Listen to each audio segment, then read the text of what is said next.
Handle with care ഇല്ലെങ്കിൽ ഇതാ ഇതേപോലെ ഇരിക്കും. വീട്ടിൽ സോളാർ വാട്ടർ ഹീറ്റർ വെച്ചിട്ടുണ്ടായി. അപ്പോൾ കുറച്ച് ദിവസമായിട്ട് അതിൽ നിന്ന് വെള്ളമൊന്നും വരണില്ല. എന്താ കാരണമെന്ന് അറിയാൻ ഞാൻ ജസ്റ്റ് യൂട്യൂബ് നോക്കിയപ്പോൾ നമുക്ക് ഇതേപോലെ ഇത് ഊരിയെടുത്ത് ക്ലീൻ ചെയ്യാൻ പറ്റുമെന്നുണ്ടു. അത് ഞാൻ അച്ഛനോട് പറഞ്ഞു. അങ്ങനെ ഞങ്ങൾ ക്ലീൻ ചെയ്യാൻ കയറിയതാണ് കേട്ടോ. ചോക്ലേറ്റ് കലക്കിയ മാതിരി ഉണ്ടായി. നല്ല ചെളിയായിരുന്നു അകത്ത്. പിന്നെ ഇത് കഴിഞ്ഞ് ജസ്റ്റ് കുറച്ച് വെള്ളം കൂടെ അതിലേക്ക് ഒഴിച്ചിട്ട് ഒന്ന് പതുക്കെ കുലുക്കി അതുകൂടെ കളഞ്ഞപ്പോൾ കുറച്ചുകൂടെ ചെളി പോയിട്ടോ.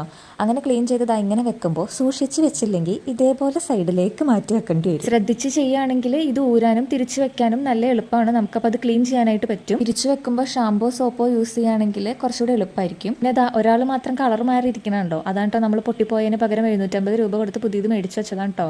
ഇത്രയൊക്കെ ചെയ്തിട്ടും ഇപ്പോഴും വെള്ളം വരണില്ല. എന്താ സംഭവം എന്ന് അറിയാൻ പാടില്ല.